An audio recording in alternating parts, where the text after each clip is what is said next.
وعلى آل سيدنا محمد. أعوذ بالله من الشيطان الرجيم. بسم الله الرحمن الرحيم.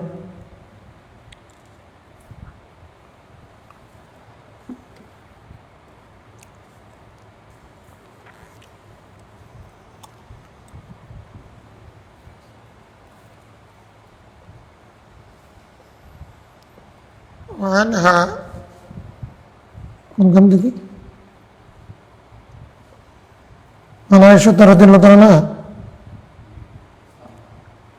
وعنها قالت: والله لقد رأيت النبي صلى الله عليه وسلم يقوم على باب حجرتي والحبشة يلعبون بالحراب في المسجد ورسول الله صلى الله عليه وسلم يسترني بردائه لأنظر إلى لعبهم بين أذنه وعاتقه ثم يقوم من أجلي حتى أكون أنا التي أنصرف فاقدروا قدر الجارية الحديثة سني الحريصة على الله. متفق عليه. الحمد لله والصلاة والسلام على رسول الله صلى الله عليه وسلم. السلام عليكم ورحمة الله وبركاته. যারা যেখান থেকে অনলাইন অফলাইন আমাদের হাদিস শরীফ দরসে বসেছেন, উপস্থিত হয়েছেন, সকলকে মারহাবা, আহলান সাহলা, স্বাগত। আলহামদুলিল্লাহ, আজকে আমরা কিতাবুন নিকাহের মধ্যে ওই অধ্যায়ের হাদিস পড়ছি যেখানে বলা হয়েছে স্ত্রীর সাথে বসবাস এবং উভয় পক্ষের হক অধিকার, এই বিষয়ে হাদিসগুলো পড়ছিলাম। কয়েকটা পড়েছি এই অধ্যায়ের কয়েকটা হাদিস। আজকে হাদিস যেগুলো পড়বো সেটা হচ্ছে 3244 নম্বর হাদিস থেকে। আয়েশা সিদ্দিকা রাদিয়াল্লাহু তাআলা আনহা থেকে বর্ণিত হাদিস। তিনি বলছেন, আল্লাহর কসম করে বলছি, আমি রাসূলুল্লাহ সাল্লাল্লাহু আলাইহি ওয়াসাল্লামকে দেখেছি আমার হুজরার দরজায় দাঁড়িয়ে দেখতে। ওয়াল হাবশাতু ইয়ালআবুনা বিল হিরাব, হাবশি ছেলেমেয়েরা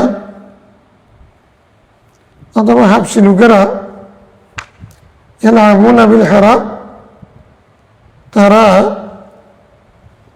খেলছে যুদ্ধাস্ত্র নিয়ে, তীরান্দাজি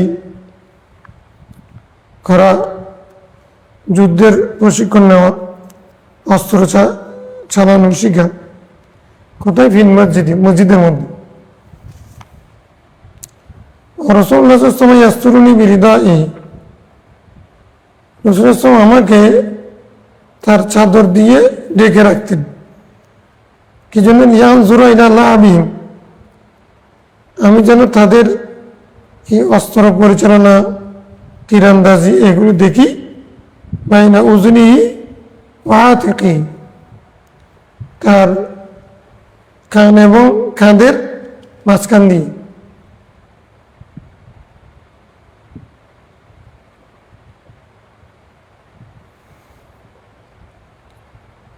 দুইজনের চাদর, একজনের চাদর দুজনের গায়ে। পেছনে যদি একজন দাঁড়িয়ে থাকে, এই কাঁধের এদিকে, কান দিয়ে, কানের নিচে এই জায়গা দিয়ে আরেকজন দেখতেছেন ওদিকে, আমার কাঁধের উপরে পেছন থেকে। মাথার উপরে যদি চাদর থাকে তাহলে ওনাকে দেখা যাচ্ছে না। এক তো শরীর দিয়ে ডেকে দিয়েছে, উপর অংশ তো চাদর দিয়ে ডেকে দিয়েছে। এরকম করে আমি মসজিদে ওরা তীরান্দাজি করতেছে, খেলতেছে, আমি দেখতাম।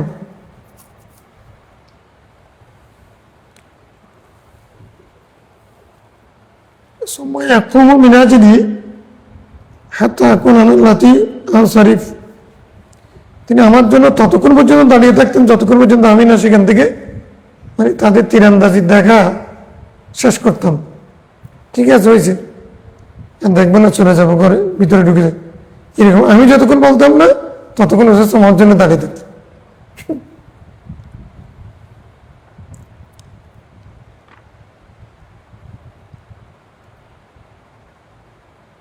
فاقدروا قدر الجار الحديثة السن الحريصة على الله। তোমরা এখন একটা আন্দাজ করতে পারো, অনুমান করতে পারো, মূল্যায়ন করতে পারো ওই কম বয়স্ক মেয়ে, অপ্রাপ্ত বয়স্ক বা কম প্রাপ্ত বয়স্ক মেয়ে যে খেলাধুলার প্রতি যার খুব আগ্রহ ছিল। অর্থাৎ বোঝাতে চাচ্ছেন আমার বিয়ে কোন সময় হয়েছে, তখন আমার অবস্থা কি ছিল সেটা তোমরা এখন আন্দাজ করতে পারো। মায়েশা সিদ্দিকা খেলাধুলা দেখার, নিজে খেলতেন, দেখতেন,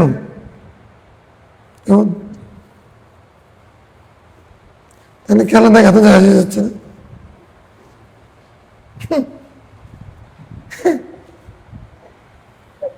আর্জেন্টিনা খেলা দেখা যাচ্ছে নাকি? কথা আছে, প্রথম কথা হচ্ছে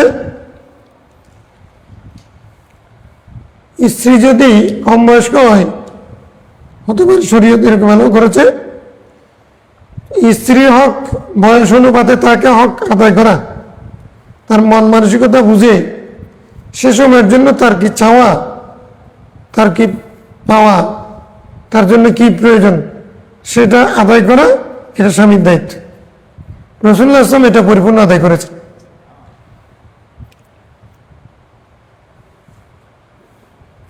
দুই নম্বর বিষয় হচ্ছে মসজিদে তীরন্দাজি করা, অস্ত্রবাজি করা, অস্ত্র চালানো শিখা জায়েজ আছে কিনা?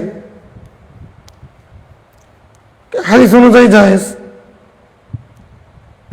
সেখান থেকে যারা এখন ইসলাম কায়েমের জন্য মসজিদের মধ্যে অস্ত্র প্রশিক্ষণ দিচ্ছে, এটাও জায়েজ।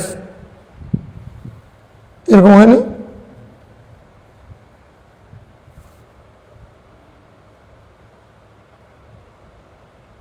হ্যাঁ, যদি মুসলিম শত্রুর মোকাবেলায় ইসলামী শক্তিকে শক্তিশালী করার জন্য, সৈনিকদের প্রশিক্ষণ দেওয়ার জন্য মসজিদ যদি প্রয়োজন হয় ব্যবহার করা যাবে, হাদিস দ্বারা বোঝা যায়। কথা হচ্ছে সেটা কোন দেশে, কোন পরিবেশে, কোন প্রেক্ষিতে। বাংলাদেশের বর্তমান সংবিধান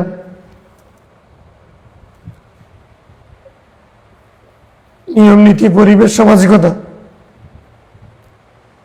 আন্তর্জাতিক পরিবেশ পরিস্থিতির আলোকে বাংলাদেশের মানুষের মসজিদে যেরকম মনে করে মসজিদ, সেই প্রেক্ষিতে বাংলাদেশের জন্য এটা জায়েজ হবে। যেমন মেহরাব মানে অস্ত্রাগার শব্দটা আমরা রেখেছি, এখন যদি সে এখানে যদি গোলা বারুদ অস্ত্র শস্ত্র রাখে তাহলে এখন এটা দূষণীয় হয়ে যাবে। এখন রাখা কি আবশ্যক? আবশ্যক না, কারণ এখন তো তখন অভাব ছিল। প্রথমে অস্ত্রের জন্য আলাদা, গোলা বারুদের জন্য আলাদা, যে কি করবে, সেট করবে, সেটা সুযোগ ছিল না অভাবের কারণ। সে কারণে মসজিদের পাশেই সামনে একটা জায়গা করতেন, সেখানে মেহরাব ছিল। এখন তো আর্মিদের জন্য ক্যাম্প থাকবে স্বতন্ত্র জায়গায়, তাদের জন্য প্যারেডের মাঠ থাকবে, তাদের জন্য প্রশিক্ষণের মাঠ থাকবে। এগুলো তো মসজিদের ভিতরে। এখন যে আর্মির প্রশিক্ষণ, এখন অস্ত্রের যে অবস্থা, এখন তো এই যে অগ্নেয়াস্ত্র তখন ছিল না, তরবারি ছিল, তীর ছিল বেশি থেকে বেশি। তো এগুলো মসজিদে তখন টাকা শিখছিল। এখন তো অগ্নেয়াস্ত্র, এটা মসজিদ পুড়ে যাবে। তারপরে ক্ষেপণাস্ত্র 1000 মাইল দূরে চলে যাচ্ছে। ইন্টারকন্টিনেন্টাল ক্ষেপণাস্ত্র তৈরি হয়ে গেছে, 12,000, 10,000, 15,000, 20,000 মাইল দূরে যায়। তারপরে এখন বোমা আসছে, বিভিন্ন ধরনের অস্ত্র আসছে। এগুলোর জন্য, প্রশিক্ষণের জন্য আমাদের সমুদ্রে মাছ ধরা পর্যন্ত বন্ধ করে দিই। এখন আমরা মসজিদে গেলে এগুলো করতে যাব। এখন এই দেশে এগুলো জায়েজ হবে না।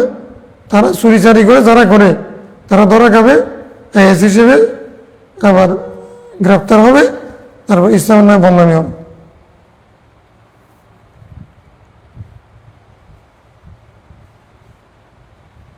একটা হচ্ছে পর্দার বিষয়। হাদিসটা কি হিজাবের আয়াত নাযিল হওয়ার আগে না পরে?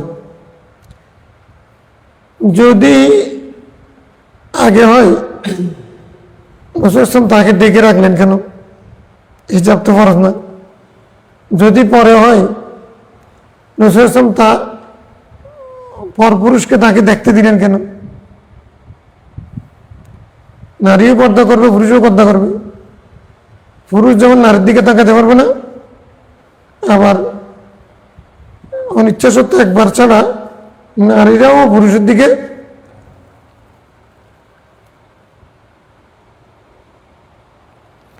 মেয়েরা পর্দা করা মানে এই কথা নয় মেয়েরা ওখানে পর্দার ভিতর দিয়ে পুরুষদেরকে সারাক্ষণ দেখে থাকে। হ্যাঁ, এটা না। এখন তাহলে হাদিস তো কোনোটা এটা বললে হয়, এটা উল্টা হয়। আসলে হচ্ছে কি,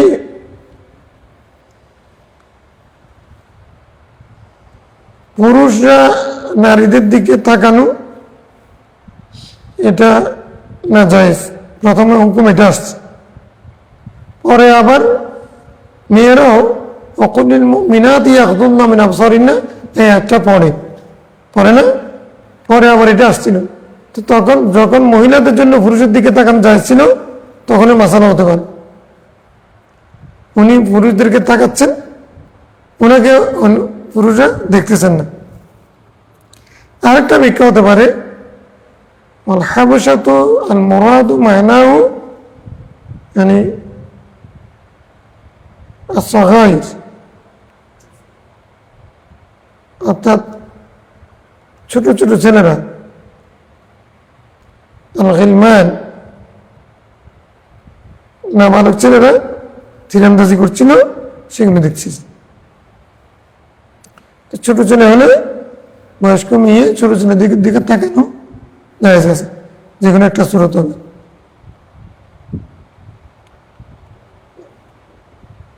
এখানে হচ্ছে তোমরা মূল্যায়ন করতে পারো আমাকে। তো কিসে মূল্যায়ন করা? একটা মূল্যায়ন হচ্ছে একটা কম বয়স্ক মেয়ের জন্য রাসূল ইসলাম কিভাবে সময় দিয়েছে সেটা মূল্যায়ন করো, অথবা সরাসরি শাব্দিক অর্থ যেটা আমরা পাচ্ছি, একটা মেয়ে খেলার প্রতি কতটুকু মানে আগ্রহী, আসক্তি থাকলে, আর কত কম বয়সে বিয়ে হলে মানে এরকম আসক্তি থাকে, এইটাকে তোমরা মূল্যায়ন করতে পারো। এখন একটা হতে পারে, সবগুলোই তো সত্য। মায়েশা সিদ্দিকা কম বয়সে বিয়ে হয়েছে, 9 বছর থেকে সংসার করতেছেন। তো 9 বছর সাধারণত আর কোনো স্ত্রী ছিল না, তখন তিনি বালেগা, অর্থাৎ একবারে প্রথম থেকে প্রাপ্তবয়স্ক হওয়ার সাথে সাথে সংসার শুরু হয়ে গেছে। তখনও তার মধ্যে খেলাধুলার আসক্তি যায়নি।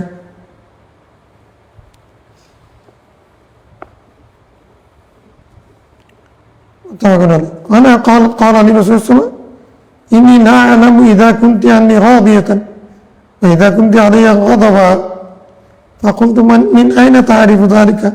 فقال إذا كنت عني راضية فإنك تقولين لا ورب محمد وإذا كنت علي غضبا قلت لا رب إبراهيم قالت قلت أجل الله يا رسول الله ما أهجر إلا اسمك متفق عليه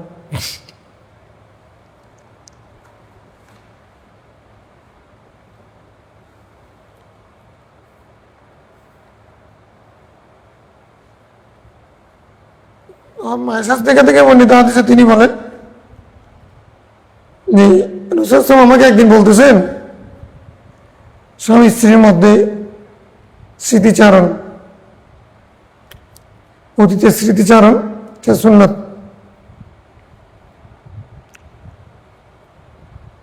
তুমি যখন আমার উপর অসন্তুষ্ট হতে সেটাও আমি যে বুঝতাম সন্তুষ্ট থাকতে সেটাও আমি বুঝতাম অসন্তুষ্ট হয়ে গেলে সেটাও বুঝতাম মায়ের কাছ থেকে ফাকুল তুমি আইনা তারিফু যালিক আপনি কিভাবে সেটা বুঝতেন ইয়া রাসূলুল্লাহ তখন বললেন ইজা কুনতি আনি রাদিয়ান ফাইন্নাকি তাকুলিনা লা ওয়া রাব্বি মুহাম্মদ তুমি আমার উপরে যদি সন্তুষ্ট থাকতে খুশি থাকতে তখন কোনো কথা বলার সময় লা ওয়া রাব্বি মুহাম্মদ মুহাম্মদের রবের শপথ এরকম করে বলতে ওয়াইজা কুনতি আলাইয়া গাদাবা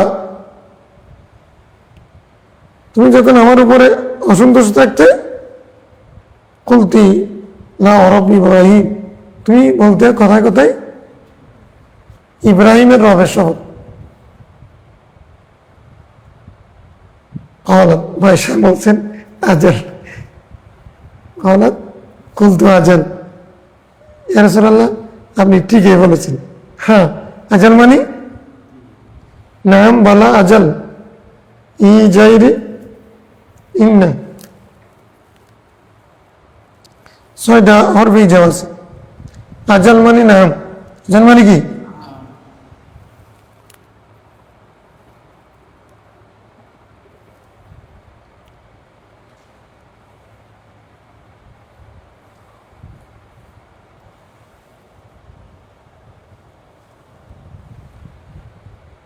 আল্লাহ ইয়া রাসূলুল্লাহ মা আজুরু ইল্লা ইসমাক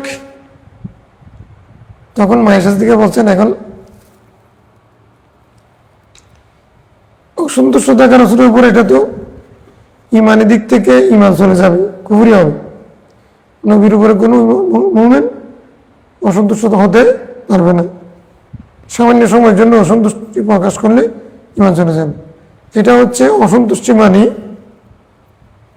স্বামী স্ত্রী হিসেবে সাংসারিক বিভিন্ন বিষয়ে কোনো বিষয়ে একমত থাকা দ্বিমত থাকা এরকম বিষয় থাকে না এরকম তো মায়ের সাথে থেকে এটা ব্যাখ্যা দিচ্ছেন আল্লাহিমা আজুরু ইল্লা ইসমাক ইয়া রাসূলুল্লাহ আমি শুধু ওই সময় আল্লাহর শপথ করার সময় আপনার নামটা উচ্চারণ করতাম না কিন্তু আপনার জাত পাক আপনার প্রতি ভালোবাসা আন্তরিকতা এগুলো ইমান এগুলো কোনো কিছু আমার বেশ কম ছিল না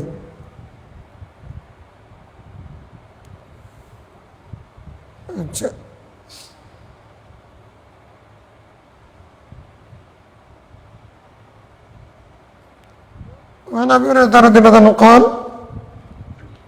আমি মুখে শুধু আপনার নামটা নিতাম না কিন্তু অন্তরের মধ্যে আপনি বিদ্যমান থাকতেন মুখে বাইরে এটা এটা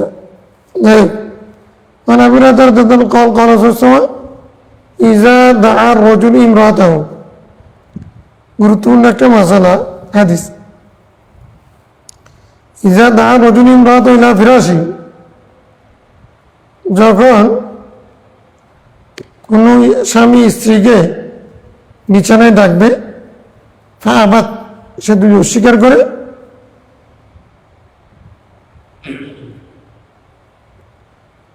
আবাতা গদবানা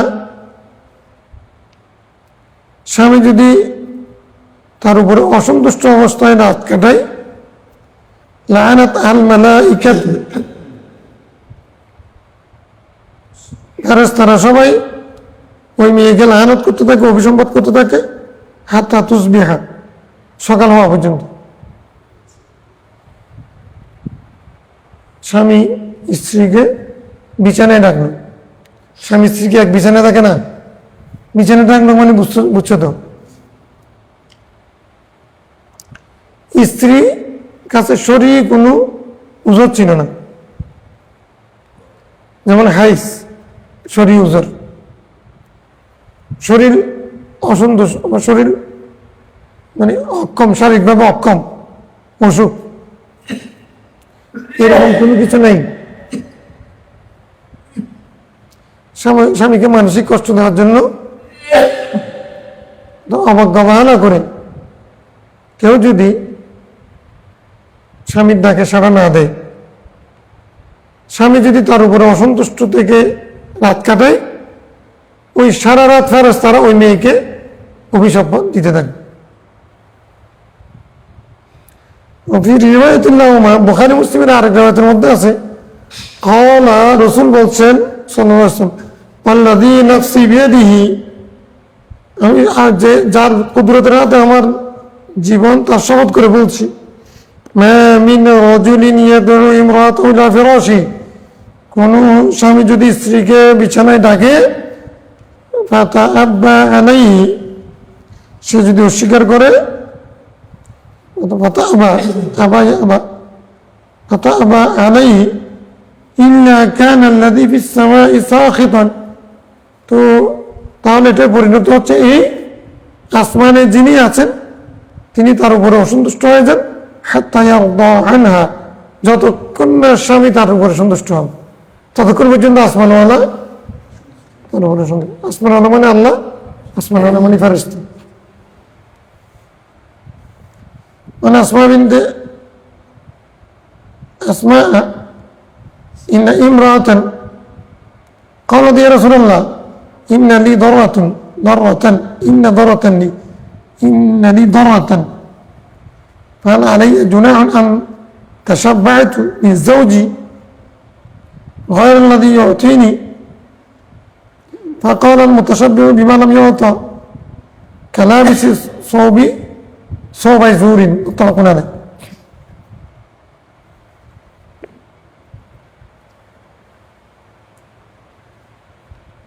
একজনে বিয়ে করছে দুইটা, এই দুই স্ত্রী একজন আরেকজনের সতীন। সতীনকে বলা হয় দররাতুন। দরুন মানে তো ক্ষতি করা, তো সতীনের সাধারণত লাভ করে না, ক্ষতি করে।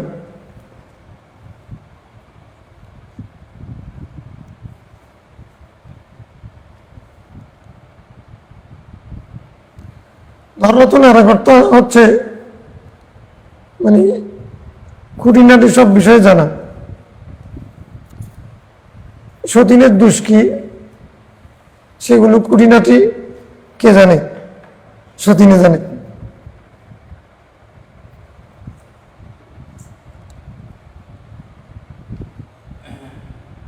আমার এক সতীন ছিল, সতীন আছে, আল্লাহ রাসূল সাল্লাল্লাহু আলাইহি ওয়াসাল্লামকে প্রশ্ন করতেছেন, আমার কি এটা গুনাহ হবে যে আমি যদি আমার স্বামী আমাকে যেটা দেয় নাই সেটা যদি আমি প্রকাশ করি সতীনের সামনে,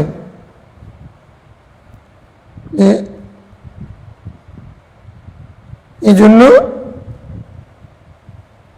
যে স্বামী আমার বেশি দেখতে পারে তোমার চেয়ে।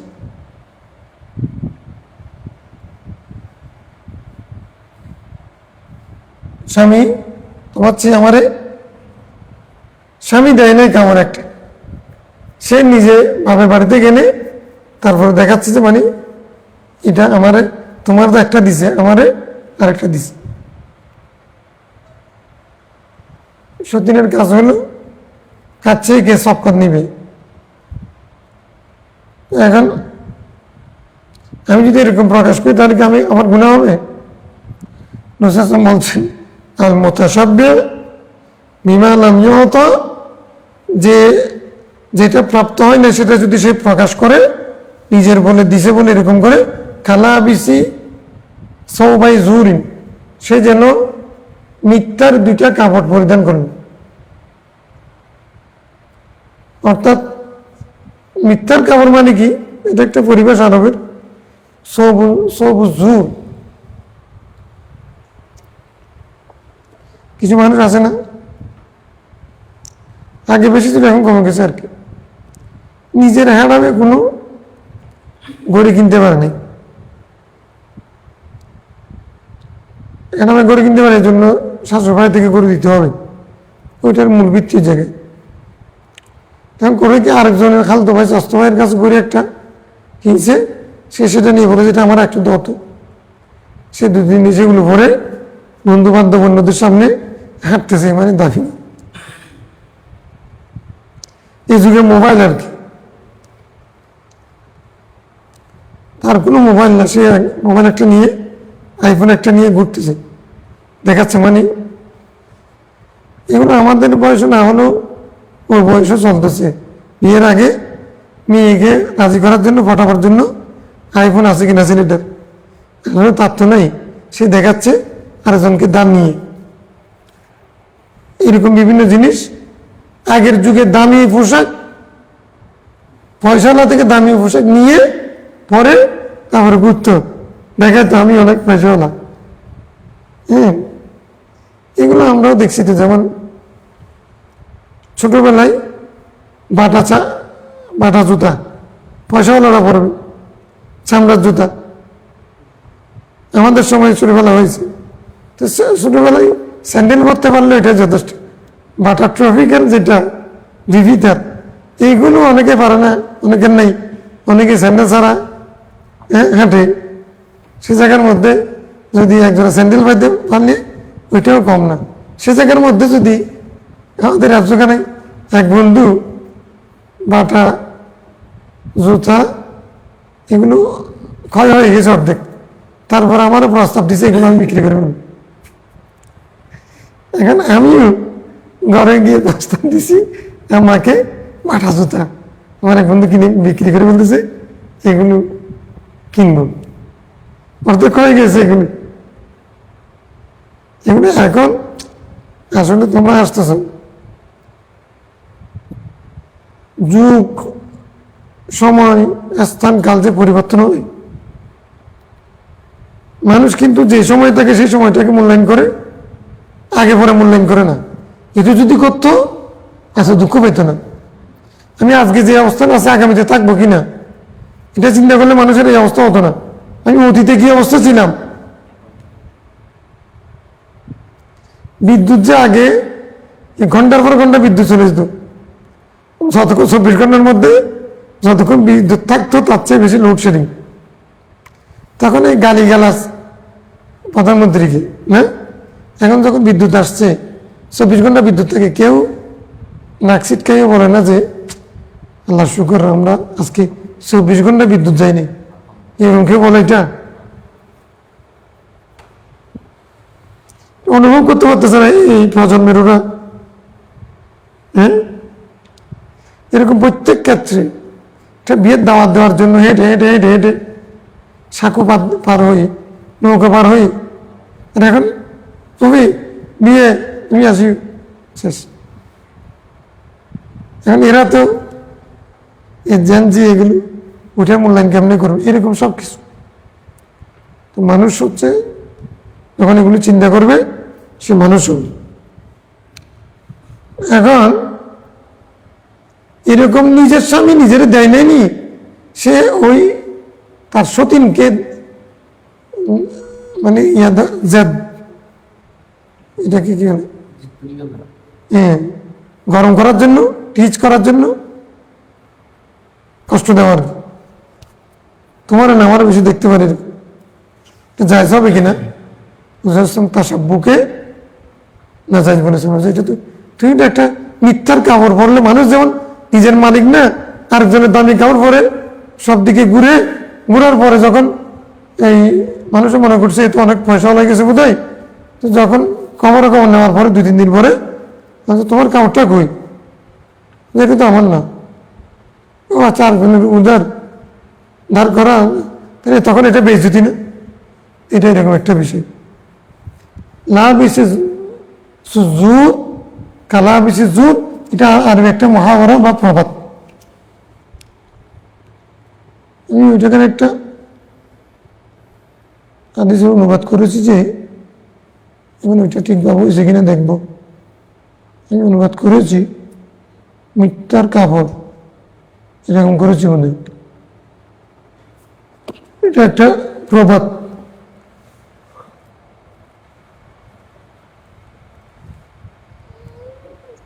জিয়ারাতুন নববিয়্যা বাইনা শরঈয়্যাতি ওয়াল বিদইয়্যাতি অনুবাদ করেছেন।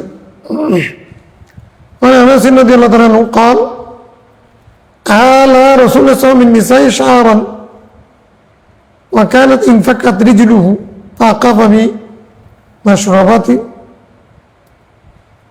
29 ليلة ثم نزل فقالوا يا رسول الله آليت شعرا فقال إن الشعر يكون 29 رواه البخاري.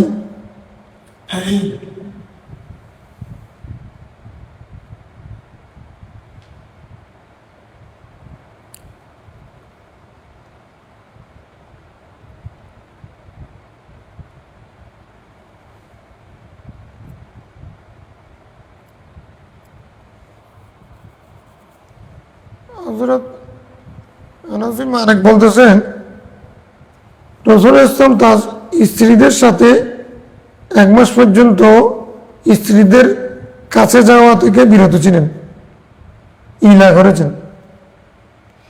ইলা মানে করব না জানা, করিব না হোনা। ওয়ালা ইয়ানি মানে করিব হওয়া, ইলা মানে উল্টা হওয়া, করিব না হওয়া, সবে মাখাস। রাসূল ইসলাম 1 মাস পর্যন্ত স্ত্রীদের সাথে ইলা করেছেন, তাদের কাছে দাঁড়ে যান নাই। তারাও ঘরে ছিলেন, কাছে দাঁড়ে যান নাই মানে মেলামেশা করেন। ওয়াকানাত ইনফাক্কাত রিজলুহু, তার পা ফুলে গেছিল। আকামা ফি মাশরাবাতিন 29 লাইলাতে, 29 রাত পর্যন্ত তিনি মালাখানায় ছিলেন।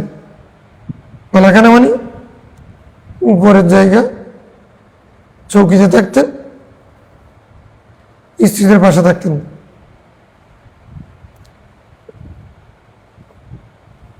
সুম্মা নাজালা, তারপরে আবার 29 দিন পরে নাজিল হলেন। ফাকাল ইয়া রাসূলুল্লাহ, আপনি তো শপথ করেছিলেন ইলা মানে, অর্থাৎ স্ত্রীদের পাশে না যাওয়ার শপথ করেছে হলো ইলা। আপনি তো ইলার শপথ করেছেন 1 মাসের, এখনো তো 29 দিন হয়েছে। ইন্না শাহরা ইয়াকুনু 29, মাস তো 29 হয়, মাস তো ইলার মাসালা কি? ইলার মাসালা তো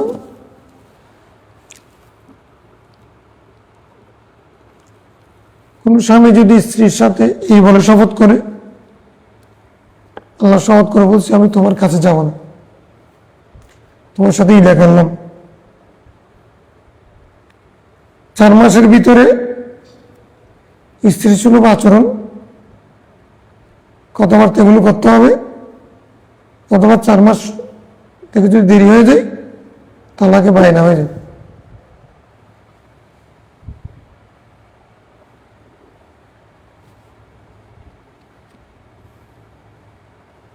রাসূল ইসলাম যেটা করেছেন সেটা শরীরই না, যেন নহবি শাব্দিক ইলা। তাদেরকে যে কোনো ঘটনার প্রেক্ষিতে, একটা ঘটনা আছে, প্রেক্ষিতে ইলা করেছিলেন। এখন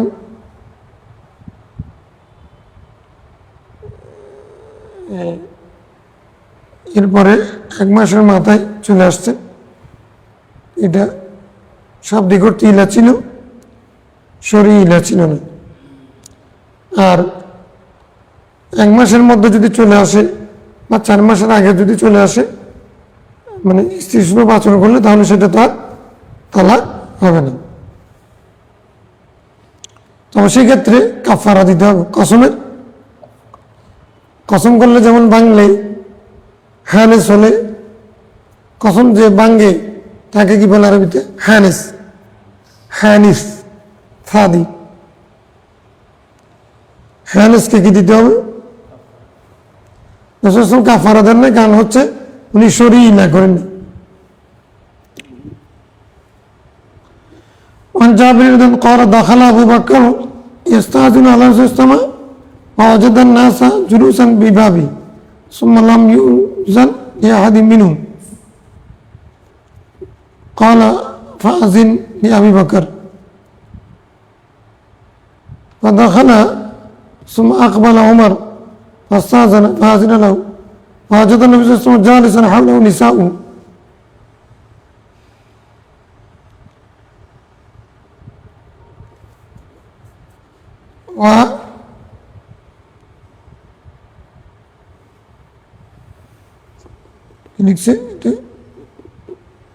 واجبا ساكتا قال فقال لا أقولن شيئا أضحك النبي صلى الله عليه وسلم فقال يا رسول الله لو رأيت بنت خارجة سألتني نفقة فقمت إليها فوجأت عنقها فضحك رسول الله فقال هن حولي كما ترى يسألني النفقة فقام أبو بكر إلى عائشة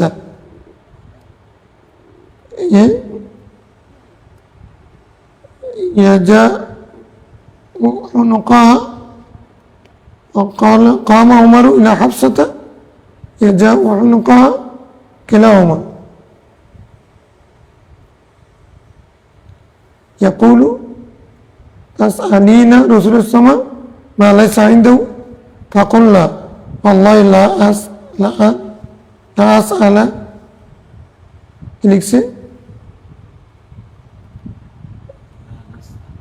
لا نسأل رسول الله صلى الله عليه وسلم شيئا أبدا ليس عنده ثم اعتزلهن شهرا أو 29 ثم نزلت هذه الآية يا أيها النبي قل لأزواجك وبناتك ونساء المؤمنين يدنين عليهن من جلابيبهن هذا بلغ للمحصنات من كنا أجرا عظيما. قال فبدأ بعائشة فقال يا عائشة إني أريد أن أعرض عليك أمرا أحب أن لا تعجلي فيه حتى تشتري أبويك. قالت وما هو يا رسول الله؟ فتلا عليها الآية قالت أفيك يا رسول الله أشتري أبوي بل أختار الله ورسوله والدار الآخرة وأسألك ألا تخبر امرأة من نسائك من الذي قلت. قال لا تسألني امرأة منهن إلا أخبرتها إن الله لم يبعثني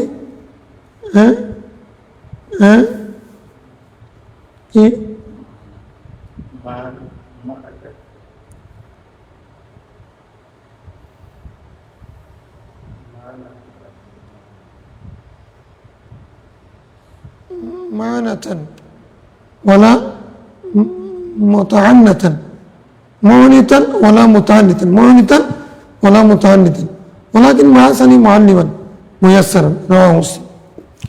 আচ্ছা, এটা হলো ইলান মাসালা আয়াত নাযিল হয়েছে সেটার প্রেক্ষিতে। হযরত জাবের রাদিয়াল্লাহু থেকে বর্ণিত হাদিস, হযরত আবু বকর একদিন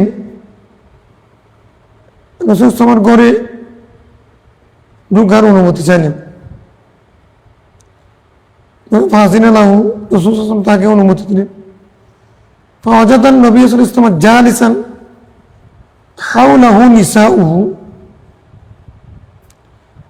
তিনি ঘরে ঢুকে দেখলেন যে রাসূল সাল্লাল্লাহু আলাইহি ওয়াসাল্লামের স্ত্রীরা তাকে চতুর্দিকে, তিনি বসে আছেন তার চতুর্দিকে তার স্ত্রীরা, আর রাসূল ওয়াজিবান সাকিতান চিন্তিত পেরেশান হয়ে চুপ হয়ে বসে আছেন, চতুর্দিকে স্ত্রীরা ঘেরাও করে আছে।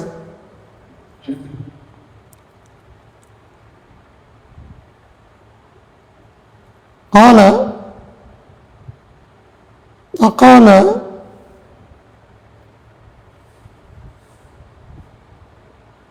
রাবি বলতেছেন فقال আবু বকর বললেন লা আকুলান্না শাইয়ান উদহিকা কান নবী সাল্লাল্লাহু আলাইহি ওয়াসাল্লাম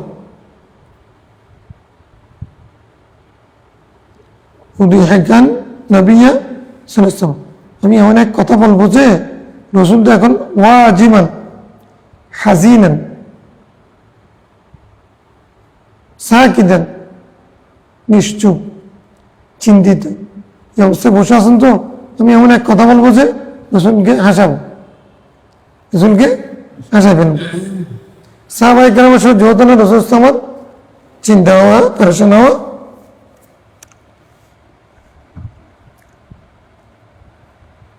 আচ্ছা, এখানে একটু বাদ গেছে বোধ হয়। ইয়াস্তাযিনু আলাইহি ফাওয়াজাদান নাসু জুলুসান বিবাবি।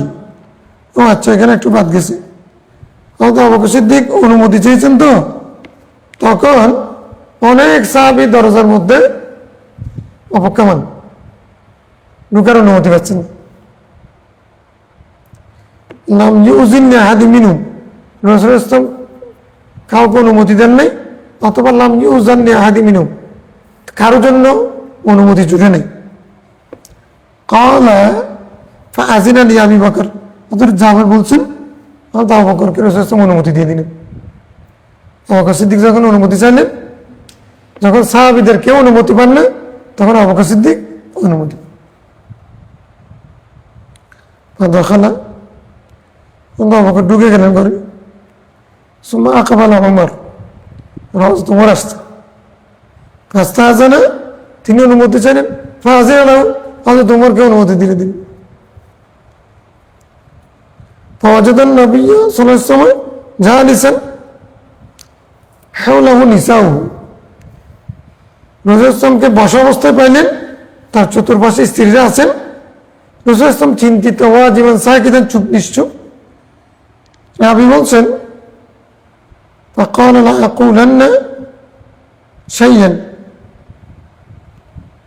আমি এমন এক কথা বলবো উদহিকান নবী সাল্লাল্লাহু আলাইহি ওয়াসাল্লাম, নবীকে আমি হাসাই ফেলবো।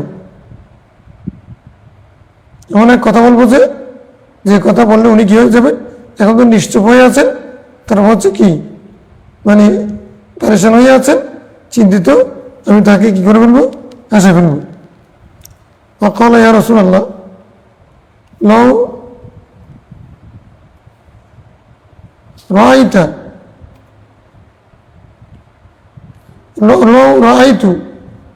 بنت خارجة سألتني النفقة فقمت إليها فوجأت عنقها,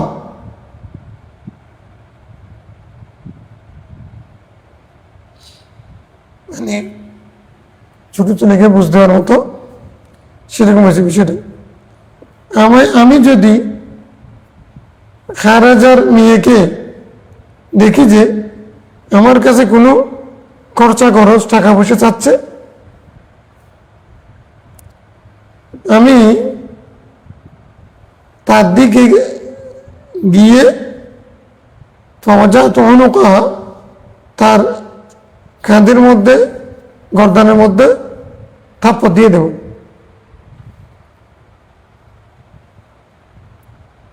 তার মানে তো উনি বুঝতে চাচ্ছেন আমার স্ত্রী যদি আমার কাছে কোনো কিছু দাবি করে, এটা দিতে হবে, ওটা দিতে হবে, এটা দিতে হবে, তখন আমি তাকে গর্দানের মধ্যে থাপ্পড় দিয়ে দেব।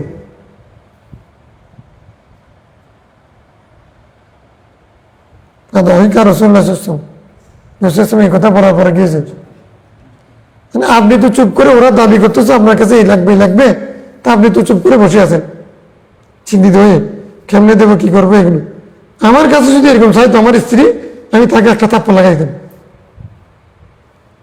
এ কথা বলার সাথে সাথে বুঝেছিলাম চেহারা আমার ভিন্ন হয়ে গেছে। অকালা নজরুল এখন বলছেন, এখন আর চুপ থাকতে পারলেন না। হুন্না হাউলি কামা তারা ইয়াসআলুনি আন নাফকাতা, তারা আমার চতুর্পাশে বসে আছে, যেভাবে তুমি দেখছো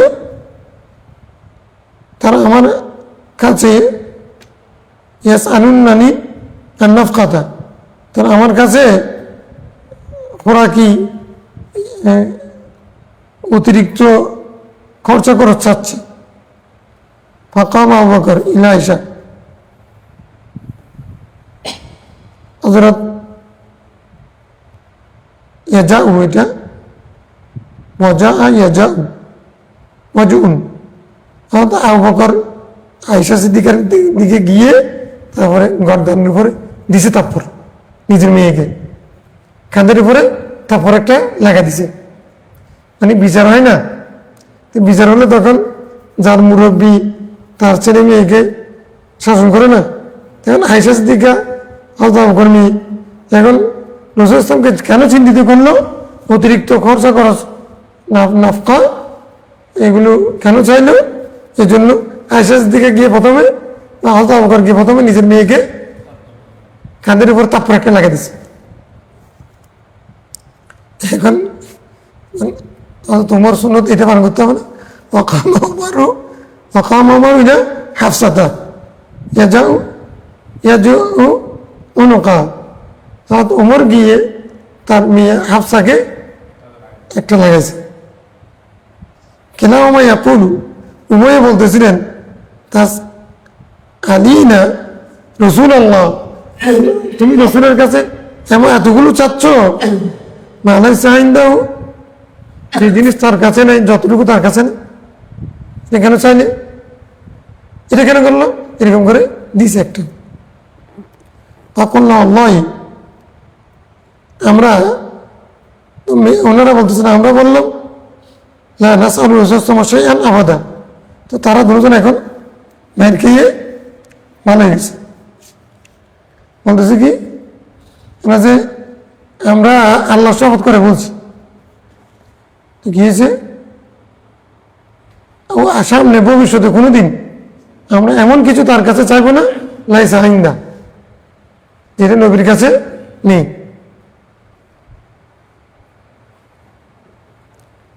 সুম্মা ইতাযালাহুন্না শাহরান আও 29, রাসূল ইসলাম এরপরে 1 মাস পর্যন্ত তাদের থেকে পৃথক ছিলেন, তাদের উপর রাগ করে 1 মাস পর্যন্ত অথবা 29 দিন পর্যন্ত। এটা হলো ইলা, এটা হলো কি ঘটনা এখন শুনছ নাকি, ওটা মূল বিষয় ছিল যে রাসূল ইসলাম তো দরিদ্র অবস্থা, এখন দরিদ্রের মধ্যে কিছুদিন একদিন খেলে একদিন খেতে পারে না, তারপরে খাবার একটা দিলে একটা দিতে পারে না, এখন স্ত্রী বেশি, সবাই চাইতেছে, যারা চাইতেছে আমাদের আরো লাগবে, এরকম বলছে। তো রাসূল ইসলাম এটার উপরে, তোমরা নবীর স্ত্রী, আমি যদি উপবাস থাকতে পারি তোমরা কেন থাকবে না, এরকম নবীর উপর নবীর অভিমান, তারা সবাই চতুর্দিকে ধরে বসছে, দাবি করতেছে। রাসূল ইসলাম রাগ করে চুপ করে বসে আছে, উভয়জন আসছে একজন একজন করে। ওমর বাড়িতে কাউকে ঢুকতে দিচ্ছে না, নবীর রাগ, এই জন্য দুজন ঢুকে ঘটনা জানতে পেরে দুজনের মেয়েকে শাসন করছেন, তারা শপথ দিচ্ছেন আর কোনদিন করবে না। রাসূল ইসলাম এই রাগের উপরে তারা এরকম দাবি করার কারণে, যেটা রাসূলের কাছে নাই সেটা দাবি করার কারণে তাদের থেকে 1 মাস পর্যন্ত 29 দিন পৃথক ছিল। আল্লাহ তাআলা এই প্রেক্ষিতে নবীর অসন্তুষ্টির উপরে, ঈদের উপরে ইয়া আইয়ুহান নাবী কুল লিআজওয়াজিকা ইন কুনতুন্না তুরিদুনাল হায়াতাদ দুনিয়া ওয়া যিনাতাহা ফাতাআলাইনি উম্মাতিকুন্না ওয়া উসাররিহুকুন্না সারাহান জামিলা, তোমরা যদি কি ইয়া আইয়ুহান নাবী কুল লিআজওয়াজিকা, হ্যাঁ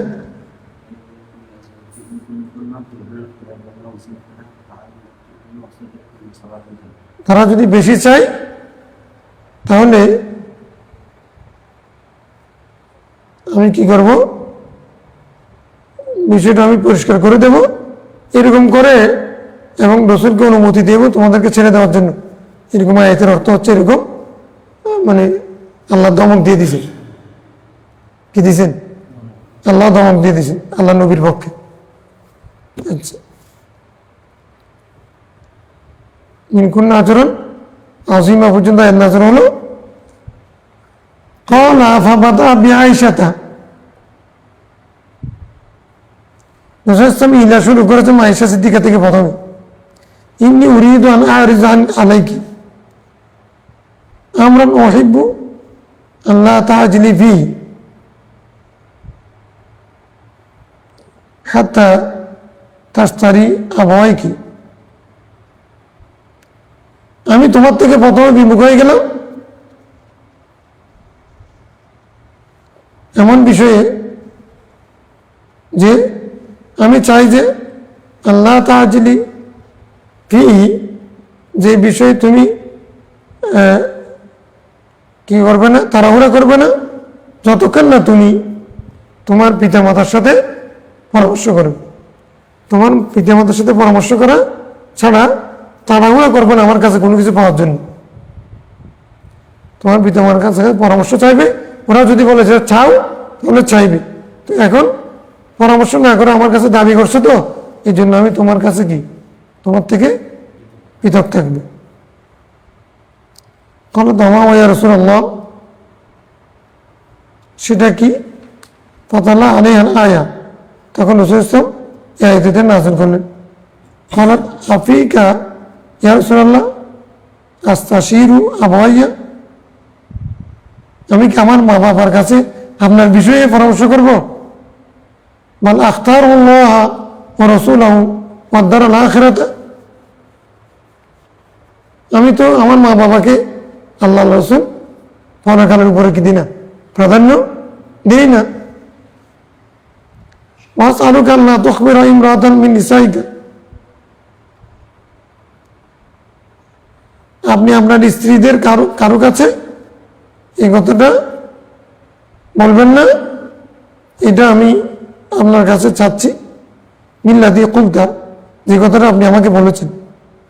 ক্বালা, রাসূল বলছেন লা তাসআলুনি ইমরাতাম মিনহুন্না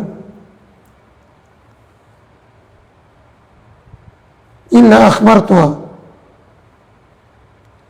কোন স্ত্রীকে সংবাদ দেওয়া না দেওয়ার বিষয়ে তুমি আমার কাছে দাবি করিও না, কেননা ইন্নাল্লাহ লাম ইয়াবআসনি মুনিতান ওয়ালা মুতাআন্নিতান, কেননা আমি কাউকে কষ্টের মধ্যে ফেলি না, আর কারো কষ্টের কারণও হই না।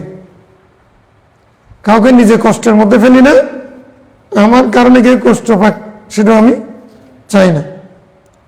ওয়ালাকিন বাআসানি মুআল্লিমান মুয়াসসিরান, আমাকে আল্লাহ পাঠিয়েছেন শিক্ষক করে আর সহজকারী হিসেবে। মাইসেস দিকে চাইছিলেন এই কথাটা প্রকাশ না হোক, রাসূল ইসলাম তাকে যে ধমকটা দিয়েছে, কোরআন শরীফের আয়াত যেটা নাযিল হয়েছে সেটা রাসূল ইসলাম প্রকাশ করতে হবে না? আয়াত একটা গোপন রাখতে পারবে? তো আয়াত যেটা নাযিল হয়েছে সেটা প্রসঙ্গ কি সেটা সবাই জানবে না। এখন মায়েশা সিদ্দিকা নিজের লজ্জার কারণে, মায়েশা সিদ্দিকা তো ঠিকই বলেছে, ইয়া রাসূলুল্লাহ আপনি বলছেন আমি মা বাবার সাথে পরামর্শ করে তারপর আপনার কাছে কোনো কিছু চাইবো, তা আমি তো আমার মা বাবার চেয়ে আপনাকে প্রাধান্য বেশি দিই, আমার মা বাবার সাথে কেন পরামর্শ করবো? এদিকে আবার নবী আশক প্রেমটা দেখেছেন, ইমান শক্ত, ঠিক আছে, তবে একটা দাবি করেছেন, আপনি যেটা বলছেন এটা আপনি কাউকে বলবেন না। রাসূল সাল্লাল্লাহু বলতেছেন না, সেটা তুমি দাবি করো না, কারণ হচ্ছে এটা নাযিল হয়ে গেছে, এটা সবাইকে বলে দিতে হবে। সূরা আহজাবের এই আয়াত না, এটা না বলে দিতে হবে না। রাসূল সাল্লাল্লাহু আলাইহি ওয়াসাল্লাম কোরআন শরীফ কোন আয়াত গোপন রাখতে পারবে? এটার ভিতরে তো অনেক শিক্ষা আছে। কিয়ামত পর্যন্ত যত স্বামী স্ত্রী ঝামেলা হবে, এগুলো ত্যাগ করবে, ইলা করবে, এগুলো শিক্ষা এখানে আছে না? এই জন্য এটা আমাকে কি প্রকাশ করতে হবে। আল্লাহুম্মা সাল্লি আলা সাইয়্যিদিনা, আজকে তোমরা মাইশা সিদ্দিকার হাদিস এমন সময় পড়ছি যেদিন মাইশা সিদ্দিকার খেলা দেখছেন তোমাদের নিয়ত কি?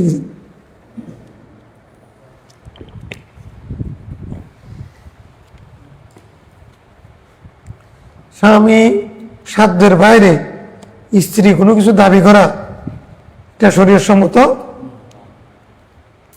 আর স্বামী যতটুকু সামর্থ্য আছে এই সামর্থ্য অনুযায়ী স্ত্রীর জন্য দেওয়া এটা স্বামীর দায়িত্ব। সামর্থ্য আছে কৃপণতা করে দেবে না সেটাও হবে না, সামর্থ্য নাই দাবি করা জানা পড়ুন কি বলে যে ভক্ত স্যার হইলে এমন এক স্বামী পাইছি বছরে একটা দামি শাড়ি কিনে দিতে পারেন, একবার স্বর্ণ কিনে দিতে পারে না, আমার হাতে 5,000 টাকাও রাখতে পারে না, এরকম আছে না? আবার স্বামী যদি সক্ষম হয় বউকে না দেওয়া তার প্রয়োজন অনুসারে সেটাও ঠিক না আর কি।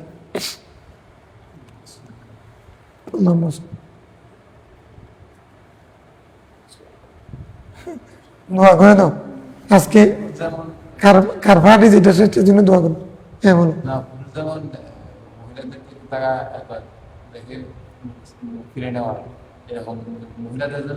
একই বলছে وقل للمؤمنات يغضضن من أبصارهن يحفظن فروجهن يغضضن من أبصارهن তারা যেন তো ডাকবে এরকম নিচে করবে কোন সময় নিচে করে সারাক্ষণ হাঁটবে নাকি, হাঁটতেছে স্বাভাবিকভাবে চলতেছে, পুরুষ যখন দেখছে নিচে হয়ে যাও, তার মানে প্রথমত দেখছে দেখেই তো নিচে করবে, يغضضن মাথা নিচে করবেন।